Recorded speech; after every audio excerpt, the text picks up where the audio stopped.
Olá para todos e todas, aqui é a professora Cristiane, bem-vindos ao canal. Você já se inscreveu? Se não se inscreveu, se inscreve agora para a gente ter as nossas melhores aulas, pelo menos as aulas que a gente... eu estou me esforçando, né, gente? Ajudando aqui vocês. 0,800, estou ganhando nada com isso. Só trabalho mesmo. Para a gente passar neste Enem nos vestibulares em 2020, que esse vídeo fique para a posteridade, 2021, em 2022 e por aí vai. Então, a história de hoje, a nossa aula hoje é sobre a história da África e história da escravidão no Brasil. Essa é a aula 1, nós vamos dividir esse tema em mais de uma aula, porque ele é gigante, porque ele é enorme, porque é um tema muito importante, que cai em todas as provas de vestibular, em todas as provas do Enem, em todas mesmo. Eu garanto para você, tipo assim, ditadura militar não cai em todas. Era Vargas, não cai em todas. Revolução Francesa não cai em todas. Mas a história africana e a escravidão cai em todas as provas. É certo? Contabilizamos aí um total de mais de 60 questões de 2010 a 2019. Tá bom para você? Só para você ter uma ideia de como é importante. Então, fica comigo, vamos prestar atenção. Essa aula vai ser dividida todas as terças-feiras, às 18 horas. Nesse canal, nós temos um encontro marcado rumo à aprovação no Enem. Beleza? É isso aí. História africana e a escravidão no Brasil. E hoje nós vamos falar sobre a história africana. Vem comigo e foca aqui.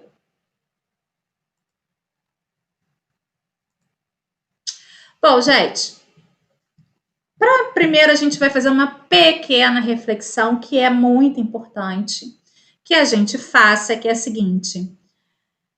Vamos fazer uma provocação aqui entre nós. Quantos países da África você conhece?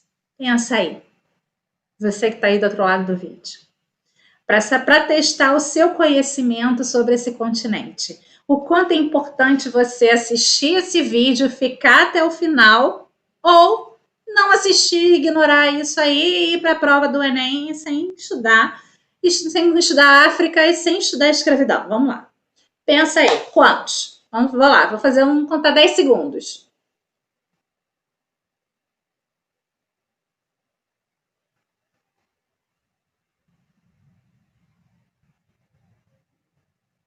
E aí, quanto foi? Sabe quantos países são? 54 países no continente africano. Você lembrou de quantos? 10? Tá ruim, hein? Então fica comigo aqui até o final, porque você tá precisando dessa aula. Ela é importantíssima para você, tá bom? Então vamos lá, vamos falar sobre o continente africano e a história da África. E aí, minha gente? A África tem história? Afinal de contas, eis a provocação, continuamos com ela. A história. A África tem história? No século XIX e XVIII diziam que não, né? O filósofo alemão Hegel, ele dizia que a África não tem história, né? A África não tem história. Por quê? Porque, segundo ele, uma sociedade só tem história, primeiro, se ela tem 3 requisitos muito importantes: objetividade, Estado e Deus. Dentro da visão eurocêntrica, evidentemente. Então, Deus, desde o conceito de religião, que a Europa entendia como religião, Estado dentro do conceito de Estado organizado com um líder supremo, com uma sociedade organizada em níveis sociais e tal, e um objetivo comum, que seja de conquista, que seja de comércio, que seja de enriquecimento, tinha que ter um objetivo capitalista, um objetivo que eles entendessem como sendo um objetivo comum social. Então, nesse contexto, o continente africano ali, a maioria das etnias não se encaixava, como também os povos indígenas no Brasil, né? Porque essas sociedades não se encaixavam dentro desse contexto de história. E a gente sabe muito bem que a gente já estudou a pré-história, tem vídeo aqui no canal, tudo bem que é para o 6º ano, mas a gente sabe que a história ela se divide em história e pré-história. E o que faz essa divisão, e isso foi algo que foi decidido nessa época, nesse período, é o fato da existência da escrita ou não. Então, a sociedade africana, na grande maioria dos povos, dessas sociedades ali, que tinham uns 400 etnias vivendo no continente africano antes do homem europeu chegar ali e fazer o que fez, nessas 400 etnias, o que mais vigia era a oralidade, eram os costumes. A escrita realmente não era algo principal na maioria das sociedades, não era muito utilizado. Então, para esses homens do século XIX, início do século XX, uma sociedade que não tinha, né, a sua história registrada por escrito em fontes escritas, documentadas, era uma sociedade que não tinha história e, portanto, a África não tinha história, nem os povos nativos do continente africano teriam história porque não tinham registros. Ignoravam outros tipos de fonte, como, por exemplo, a gente tem as fontes das pinturas rupestres, a gente tem a oralidade, a história oral é considerada fonte. Então, hoje em dia, a gente tem diversas fontes que esses homens não consideravam como fontes históricas e, portanto, não existia história no continente africano para a maioria desses historiadores, desses cientistas humanos desse período. Então, no século XIX, início do século XX, as teorias racistas e raciais, elas vão nortear o conceito de historiografia do continente africano. E por isso vai ser considerado que lá não tinha história. Para eles, só era considerado que tinha história, que era considerado alguma coisa no continente africano, era o Egito. Porque o Egito, né, tinha umas pirâmides, tinha o faraó, tinha escrita egípcia, em hieróglifo, que tinha sido decifrada no século XIX. Então, o Egito era considerado integrante da história. E só. Então, o norte da África fazia parte da história, mas descendo o Saara, não. Tá? Esses povos eram completamente excluídos do processo histórico. E qual vai ser a importância, então, daí para frente, depois que a gente ultrapassa essas questões do século XIX, início do XX, quando a gente já tem aí uma nova historiografia, uma nova visão da história, por que é que a gente vai considerar importante a história africana, não só considerando o Brasil, né? Porque para nós brasileiros é fundamental, porque constitui a nossa sociedade, que faz parte da nossa cultura, está integrado, né, no nosso meio. Afinal de contas, o Brasil é o segundo maior país de população negra do mundo, só perde para a Nigéria, ok? Estamos fora da África, e aí tem gente que ainda acha que não é importante estudar a história africana, nem estudar a respeito da escravidão do Brasil, e nem que a gente tenha políticas que tentem reparar esse crime, né, contra a humanidade, contra um grupo étnico específico, como que se foi cometido durante tantos séculos no Brasil e pela Europa. É isso. Mas, enfim, pulando essa parte, por que é que a história da África ela é tão importante para o mundo inteiro? Conhecer a história da África. Primeiro, o ser humano surgiu no continente africano, né, gente? O conhecimento da história da África ela é importante para o mundo, né? A África tem uma contribuição aí de mais de 30 mil anos de história para a humanidade, muito mais. Se a gente considerar o Paleolítico, o que tem de pintura rupestre, o que tem de fóssil, o que tem de história da pré-história na África, é absurdo. Então, a história da África, ela faz parte da história do mundo, do planeta Terra, da humanidade. Então, é fundamental que a gente conheça essa história.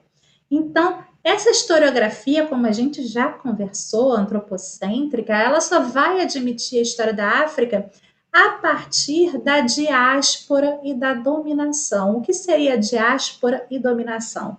A diáspora é quando os europeus começam a retirar africanos, pessoas que ali viviam naquele continente, e transportam forçadamente como escravos para outros continentes, forçando assim uma diáspora. A gente não tem a diáspora judaica, que os judeus foram obrigados a deixar sua terra e viver em grupos, em outras sociedades, em outros países, formando grupos ali. Esses grupos foram obrigados, no caso, também por força humana, a serem transportados de um continente para outro continente que eles nem conheciam e nem sabiam que existiam, e ali viver para o resto da vida, criar raízes, que foi o que aconteceu com grande parte da população negra que vive no Brasil e em todo o continente americano, certo? Então, a historiografia só vai admitir a historiografia de uma forma geral, só vai admitir a história da África a partir dessa divisão e a partir da dominação, da colonização do homem europeu no continente, certo? Então, vamos falar do que existia antes da chegada do homem europeu. Vamos falar dos reinos africanos, além do Egito, porque o Egito a gente estuda bastante. Né? Nós conhecemos a história do Egito, nós estudamos o Egito no 6º ano, depois nós vemos o Egito novamente no ensino médio. Então, o Egito para nós já é conhecido, mas existem outros reinos. Outros reinos existiram na África, e também a gente já viu o reino da Núbia, né, que foi contemporâneo ali do Egito, depois foi incorporado, mas a gente tem também o reino de Gana, o reino de Mali, o reino de Xangai, o reino do Congo, né? Então a gente vai ter aí vários outros reinos, e também não reinos, porque nem toda a população do continente africano se organizou na forma de reino. Existiam no continente africano 400 etnias diferentes, e essas 400 etnias viviam de formas diferentes, era uma população diversa, como era diversa a população indígena no Brasil, antes da chegada do homem europeu. Então, a forma de vida era muito diferente. Então, enquanto existiam reinos que conheciam a metalurgia, que eram sofisticados e que tinham uma organização social complexa, existiam grupos que viviam de forma nômade, ainda nos modelos que viviam em sociedades caracterizadas do Paleolítico. E também existiam grupos que viviam da agricultura, do pastoreio, enfim, e que não conheciam a metalurgia. Então, assim, são grupos muito diversificados. O continente africano é um continente muito grande, né? Então, que a gente tem registro, e tem outra questão também, gente. A África, a população africana, de um modo geral, valorizava muito, como eu já disse para vocês, os registros orais. Não se deixava muita informação, a gente tinha informação documental. Então, muita coisa a gente acaba perdendo. A África tinha a cultura dos griots. Os griots eram os contadores de história, né, das vilas, que passavam a história de geração em geração, através de música, de poesia. Né? Então, eles eram os responsáveis por transmitir a história oral daquele povo, através da música, através da poesia. Muitos desses griots vieram para o Brasil, e muito desse conteúdo ele ainda é presente nas religiões afro-brasileiras. Então, a gente tem muita informação ainda na cultura, nessas religiões, dessas histórias através dos griots. Eles têm os cantos ainda. É tudo muito oral, né? Se você observar essas culturas, essas religiões, você vê a presença da oralidade, da música, né? do canto, da poesia, porque era assim que era feito no continente africano e na origem desses povos, né? Então, o que a gente tem de registro, a gente deve muito aos muçulmanos que ali chegaram na época da expansão islâmica por volta do século X e século XI. Né? A gente vai ter especialmente dois muçulmanos, dois árabes que vão chegar no reino de Mali e que vão ser responsáveis por grande parte dos registros da história desses reinos, e é por isso que a gente tem mais informação desses reinos, que é o Ibn Battuta e o Ibn Khaldun. Ibn Khaldun, sei lá, gente, eu não sei falar árabe. Acabou saindo um negócio meio inglês, né? Enfim, lá para o século XIV. Então, eles é que vão deixar registrada essa história. E aí a gente tem informação, por exemplo, no reino de Gana, que vai surgir no período da Idade Média Europeia, no século VIII, e vai ter o seu apogeu justamente nessa época, no século VIII, e vai existir até o século XIII, quando vai ser dominado pelo reino de Mali. Tanto o reino de Gana, quanto o reino de Mali, quanto o reino de Songhai, eles vão ficar na mesma região, tá? Que é a região da África subsaariana, que é uma região que vai ficar exatamente, eu deveria ter colocado um mapa, não sei porque, eu até baixei o mapa, gente, colocado o mapa nesse slide, porque a gente tem o continente africano, que é como se fosse um coração, eu desenhando o coração. Aí, eu vou desfazer o coração. Aí aqui a gente tem o norte da África, né, que fica o Egito, aí abaixo do Egito a gente tem o Saara, embaixinho do Saara a gente tem essa região onde ficava o reino de Gana, que é essa região subsaariana abaixozinho do Saara, mas não muito lá para baixo, não para o sul, bem embaixo, né? E aí ficava próximo às margens do rio Senegal e o rio Níger. Essa era a região onde ficava o reino de Gana. O reino de Gana, ele tinha uma economia muito voltada para a mineração do ouro, a extração do sal no deserto do Saara. E aí, vai muita gente perguntar, sal no deserto?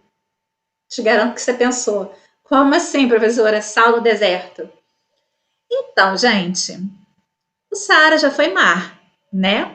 Lá na formação do planeta, vocês devem ter visto isso em geografia, espero eu, né? Então, o Saara já foi mar, e aí, abaixo da terra, né, em cavernas no Saara, tem sal. Então, o sal é extraído no Saara através de mineração. Então, o reino de Gana, ele trabalhava muito com a mineração, tanto de ouro, porque a região é rica em ouro, e extraía o sal do deserto e negociava o sal e o ouro com as regiões, né, depois lá muçulmanas do Oriente, e transportava tudo através do rio Senegal e do rio Níger. E depois eles vão começar a criar camelos e tal, enfim. Mas isso é uma longa história, a gente não pode se estender muito, senão a gente fica doido. Bom, e depois, lá para o século, no finalzinho, no século XIII, o reino de Mali, o reino de Gana vai ser tomado pelo reino de Mali, que já vai ser muçulmano. E aí vai expandir o território de Gana um pouco mais, vai se estender um pouco mais além, nessa região subsaariana, né, na região que a gente conhece como Sahel. Depois vocês procurem no mapa, porque, desculpa, eu esqueci de botar um mapa aí no slide. Procura a região do Sahel aí, no sul do Saara, vai se estender aí. Essa região, inclusive eu esqueci de mencionar quando eu falei dos reinos e das populações. Essa região do Sahel aí, ela vai ter populações vivendo ali, mais ou menos, desde mais ou menos por volta de 5.000 antes de Cristo, né? Então, regula com a época do Nilo aí, do Egito. Então, essa é um lugar onde já existiam populações, mas esses reinos se formam nessa época. Então, o reino de Mali vai ocupar Gana e vai se expandir e vai expandir também os negócios, além da mineração, da extração do sal, vai também começar a criar camelos e dromedários e fazer negócios com tapetes e etc., porque são muçulmanos, com Meca e com o Oriente Médio, né, atravessando o deserto do Saara, né, e indo, atravessando o Mar Vermelho, enfim, chegando até o Oriente Médio em caravanas e fazendo negócios. E daí a gente tem uma figura muito interessante no Reino do Mali, que vai ser o rei chamado Mansa Musa. Todos os reis, né, do Mali, Mansa, na linguagem deles, quer dizer rei. E Musa era o nome dele. O Mansa Musa, ele foi eleito pela revista Times entre os 10 homens mais ricos da história. Afinal de contas, esses reinos africanos eram riquíssimos, eles tinham minas de ouro, né? Por isso que quando o português chegou lá, ficou louco. E quando chegou no Brasil, olhou o Brasil que não tinha nada, não tinha mina nenhuma, só tinha, né, muita árvore, muita água, enfim, não achou graça. Tinha a África inteira e tinha as Índias. Demorou para colonizar o Brasil. Então, Mansa Musa, ele fez uma viagem até Meca, né, lá durante a época dele, e ele foi carregado de ouro. Dizem que ele foi, eu não sei como, dizem, porque é registro oral, não tem como comprovar, que ele foi com 12 mil quilos de ouro para Meca. E lá ele largou 12 mil quilos de ouro em negócios, né? Então ele ficou altamente conhecido, né? Por conta disso, por tanto ouro que ele tinha e por tão rico que ele era. E Mansa Musa foi um dos grandes nomes aí do período. Depois, o reino de Mali acaba entrando em decadência, porque as minas não duram para sempre, né, gente? Tudo quanto é recurso natural tem prazo de validade. E aí, o reino de Songhai vai dominar a região que antes era do Mali e vai dominar ali até o século XV, que vai ser justamente quando o europeu conquista e domina o continente africano. E aí acabam-se praticamente todos os reinos. A gente tem também o reino do Congo, de onde vão vir a maioria da mão de obra escrava brasileira. Então, onde ficava o reino do Congo? Onde hoje fica alguns países aí da África, como Angola, República Democrática do Congo, a República do Congo, parte do Gabão, né? Então, esse reino do Congo era um reino que era ocupado pelo povo Banto. O povo Banto era um povo que era um povo guerreiro. Justamente por essa razão é que os portugueses vão conseguir bastante escravos dessa região, porque era hábito na África e, aliás, em todo o mundo, né, na África, na Ásia, na Europa, na Antiguidade, escravizar, e também na América, né, escravizar os inimigos de guerra. Então, o povo banto entrava em guerra de dominação e escravizava aquela população que era dominada. E quando o português ali chegou, eles trocavam com o povo banto, com o rei banto, essa população escrava, que era escravizada, por objetos manufaturados.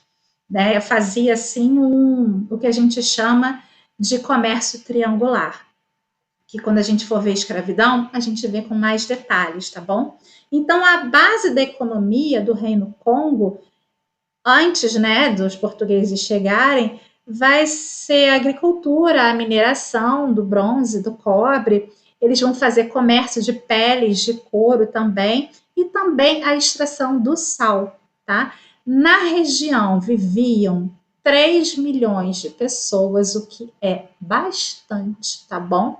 Tinha, inclusive, universidade na região, para vocês terem uma noção de como a África não era atrasada e que a gente tem um olhar completamente preconceituoso. Inclusive, no Reino do Mali também existiam universidades onde se estudava basicamente o Corão, né? Porque era um reino muçulmano. Então, na Idade Média, enquanto a Europa ainda estava na Idade Média, no Reino do Mali já existia universidade. Então, a gente tem que mudar a nossa visão sobre o continente africano. Temos bastante coisa aí para aprender. Deixa eu sair daqui da frente.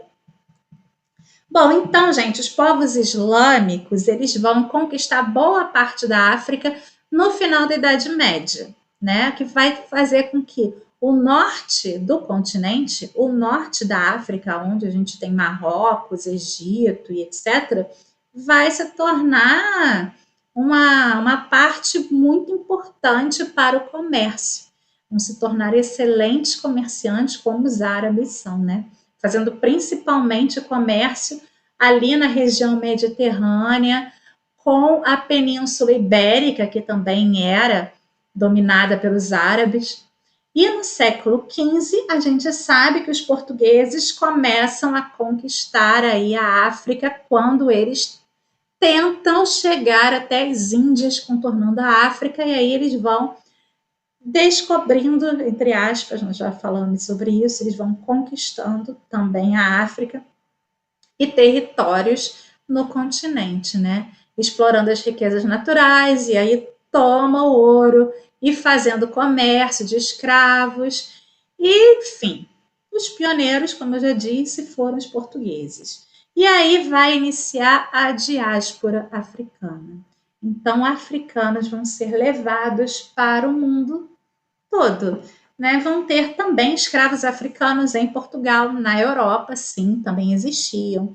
Vão ter escravos principalmente no Brasil, nos Estados Unidos, que vão ser as regiões que vão mais receber escravos, nas Antilhas, né?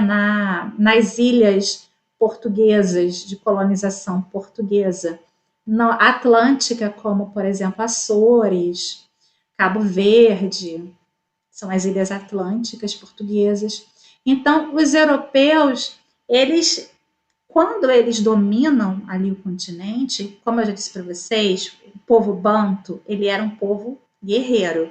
E aí o português, sabendo disso, ele vai incentivar a guerra, ele vai fomentar a guerra. Para quê? Porque ele quer adquirir escravos. Então, ele vai incentivar, ele vai atiçar a guerra no continente para adquirir escravos e para enfraquecer as lideranças, para facilitar a dominação. Então, o que ele quer é fazer a guerra mesmo, é que todo mundo ali se mate para ele conquistar escravos e para facilitar a dominação do território. Porque, vivendo em guerra, os reinos se enfraquecem e ele facilita a dominação desse território.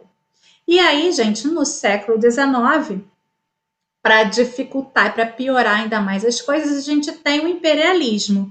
E daí nós temos a Conferência de Berlim. Quem lembra da Conferência de Berlim? A gente vê muito quando estuda a Primeira Guerra Mundial. Na Conferência de Berlim, os países da Europa simplesmente eles abrem o mapa da África assim em cima da mesa e eles vão redefinir o mapa do continente, né? Como se não vivessem pessoas ali, não é verdade?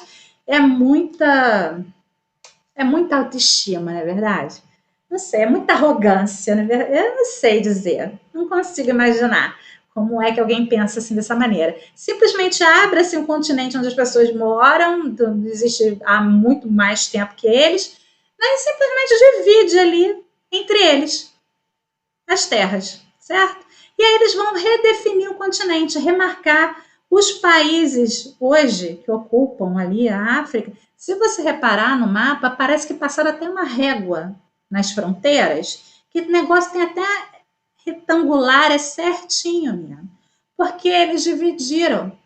E ali, quando eles dividiram, eles ignoraram completamente a cultura do local, as etnias, se eram inimigos ou não, a relação que existia nos territórios, eles ignoraram, eles não quiseram nem saber. Eles não foram nem até lá.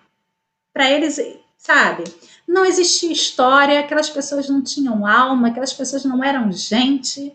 Sabe aquela história de Cã? É isso. Depois a gente vai entrar nesse detalhe quando a gente for falar da escravidão. Enfim, para eles, os africanos eram menos tudo. O continente era menos nada. Então, eles podiam fazer isso. Então, eles simplesmente abriram o mapa da África e distribuíram entre eles o território, criaram ali países, uniram etnias inimigas no mesmo território, o que acabou causando as guerras que a gente vê até hoje no continente africano, porque povos que se odeiam são obrigados a viver no mesmo país e ter que eleger um presidente, atualmente, né, nos que são agora que são independentes, e obviamente eles não chegam nunca a um consenso, porque uma etnia não se sente representada quando o líder de uma outra etnia está no poder, e aí a gente tem ditaduras, a gente tem guerrilha, a gente tem guerra civil, e aí a gente tem conflitos por território, disputas de poder, né? Enfim, é a guerra dentro do continente africano, causado basicamente pelo homem europeu, desde que colocou o pé lá no século XV. É triste, mas é verdade. Então, gente, por hoje nós encerramos a nossa reflexão sobre a história da África. Óbvio que tem muito mais coisa, mas a gente teve que reduzir, porque essa aula já está gigantesca, tá bom? E a gente tem que parar por aqui. Um beijo, me sigam no Instagram, deixem mensagem, qualquer dúvida, sou super acessível, pode falar que a gente responde por lá, tá bom? Um beijo, um abraço e até a próxima aula.